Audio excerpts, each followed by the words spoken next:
that Dior, Thingol's heir, wore the Nauglamir, and they said, a Silmaril of Feanor burns again in the woods of Doriath. And the oath of the sons of Feanor was waked again from sleep. For while Luthien wore the necklace of the dwarves, no elf would dare to assail her. But now, hearing of the renewal of Doriath and of Dior's pride, the seven gathered again from wandering, and they sent to him to claim their own. But Dior returned no answer to the sons of Feanor, and Celegorm stirred up his brothers to prepare an assault upon Doriath. They came at unawares in the middle of winter, and fought with Dior in the 1,000 caves. And so befell the second slaying of elf by elf. There fell Celegorm by Dior's hand, and there fell Hurufin and dark Caranthir. But Dior was slain also, and Nimloth his wife, and the cruel servants of Celegorm seized his young sons, and left them to starve in the forest. Of this Maedhros indeed repented, and sought for them long in the woods of Doriath. But his search was unavailing, and of the fate of Elured and Elurin no tale tells. Thus Doriath was destroyed, and never rose again. But the sons of Feanor, of Tuor, and the fall of Gondolin. It has been told that Huor, the brother of Hurin, was slain in the battle of unnumbered tears. And in the winter of that year, Rhiann his wife bore a child in the wilds of Mithrin, and he was named Tuor, and was taken to foster by Anael of the Grey Elves, who yet lived in those hills.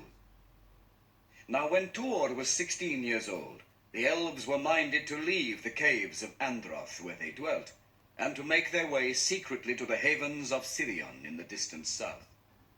But they were assailed by orcs and easterlings before they made good their escape, and Tuor was taken captive and enslaved by Lorgan, chief of the easterlings of Hithlam.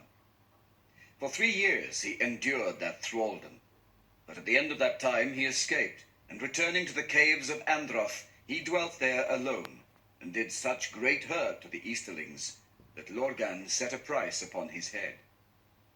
But when Tuor had lived thus in solitude as an outlaw for 4 years, Ulmo set it in his heart to depart from the land of his fathers, for he had chosen Tuor as the instrument of his designs. And leaving once more the caves of Androth, he went westwards across Dorlomin, and found Anon in Gelith, the gate of the Noldor, which the people of Turgon built when they dwelt in Nevrast long years before. Thence a dark tunnel led beneath the mountains, and issued into Cirith Niniach, the rainbow cleft, through which a turbulent water ran towards the western sea. Thus it was that Tuor's flight from Hithlam was marked by neither man nor orc, and no knowledge of it came to the ears of Morgoth. And Tuor came into Nevrast, and looking upon Belegea the great sea, he was enamored of it, and the sound of it and the longing for it were ever in his heart and ear, and an unquiet was on him that took him at last into the depths of the realms of Ulmo. Then he dwelt in Nevrast alone, and the summer of that year passed, and the doom of Nargothrond drew near. But when the autumn came, he saw 7 great swans flying south, and he knew them for a sign that he had tarried overlong, and he followed their flight along the shores of the sea. Thus he came at length to the deserted halls of Vinyamar beneath Mount Taras, and he entered in, and found there the shield and hauberk and the sword and helm that Turgon had left there by the command of Ulmo long before. And he arrayed himself in those arms, and went down to the shore. But there came a great storm out of the west, and out of that storm Ulmo, the Lord of Waters, arose in majesty, and spoke to Tuor as he stood beside the sea. And Ulmo bade him depart from that place, and seek out the hidden kingdom of Gondolin. And he gave Tuor a great cloak to mantle him in shadow from the eyes of his enemies. But in the morning when the storm was past, Tuor came upon an elf standing beside the walls of Vinyamar.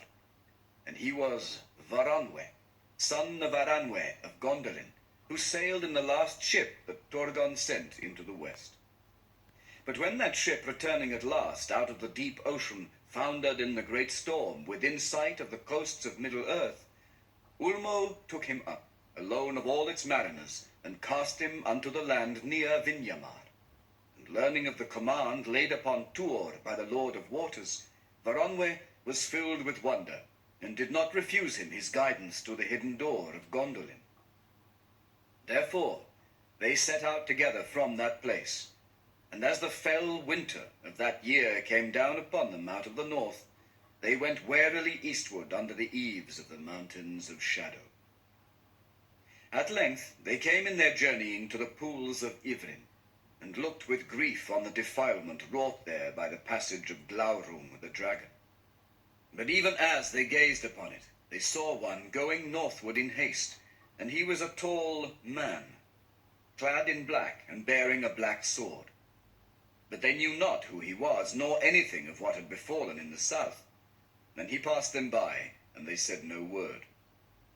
And at the last, by the power that Ulmo set upon them, they came to the hidden door of Gondolin.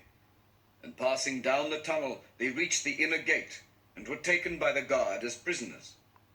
Then they were led up the mighty ravine of Orfalch Echor, barred by 7 gates, and brought before Ecthelion of the Fountain, the warden of the great gate at the end of the climbing road.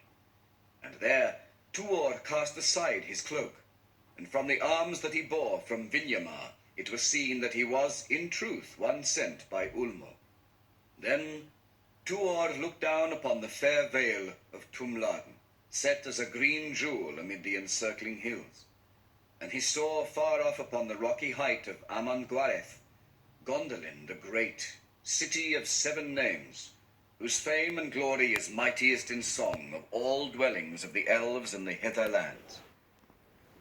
At the bidding of Ecthelion, trumpets were blown on the towers of the great gate, and they echoed in the hills, and far off but clear there came a sound of answering trumpets blown upon the white walls of the city, flushed with the rose of dawn upon the plain. Thus it was that the son of Huor rode across Tumladen, and came to the gate of Gondolin. And passing up the wide stairways of the city, he was brought at last to the tower of the king, and looked upon the images of the trees of Valinor. Then Tuor stood before Turgon, son of Fingolfin, high king of the Noldor, and upon the king's right hand there stood Maeglin his sister's son, but upon his left hand sat Idril Celebrindel his daughter. And all that heard the voice of Tuor marvelled, doubting that this were in truth a man of mortal race, for his words were the words of the Lord of Waters that came to him in that hour. And he gave warning to Turgon that the curse of Mandos now hastened to its fulfillment, when all the works of the Noldor should perish. And he bade him depart and abandon the fair and mighty city that he had built, and go down Sirion to the sea. Then Turgon pondered long the counsel of Ulmo, and there came into his mind the words that were spoken to him in Vinyamar.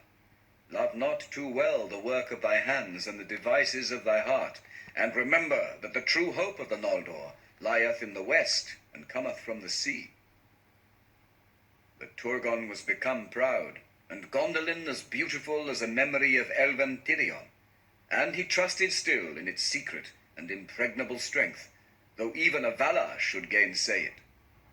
And after the Nirnaeth Anoidiad, the people of that city desired never again to mingle in the woes of elves and men without, nor to return through dread and danger into the west. Shut behind their pathless and enchanted hills, they suffered none to enter, though he fled from Morgoth hate pursued.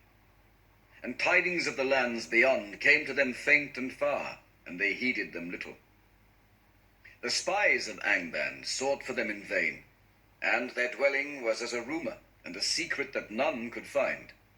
Maeglin spoke ever against Tuor in the councils of the king, and his words seemed the more weighty, in that they went with Turgon's heart. And at the last he rejected the bidding of Ulmo, and refused his counsel.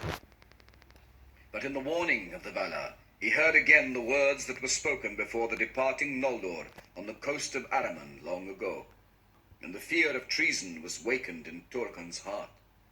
Therefore, in that time, the very entrance to the hidden door in the encircling mountains was caused to be blocked up, and thereafter none went ever forth from Gondolin on any errand of peace or war while that city stood. Tidings were brought by Thorondor, Lord of Eagles, of the fall of Nargothrond, and after the slaying of Thingol and of Dior his heir, and of the ruin of Doriath. But Turgon shut his ear to word of the woes without, and vowed to march never at the side of any son of Feanor, and his people he forbade ever to pass the leaguer of the hills. And Tuor remained in Gondolin, for its bliss and its beauty and the wisdom of its people held him enthralled, and he became mighty in stature and in mind, and learned deeply of the lore of the exiled elves. Then the heart of Idril was turned to him, and his to her. And Maeglin's secret hatred grew ever greater, for he desired above all things to possess her, the only heir of the king of Gondolin.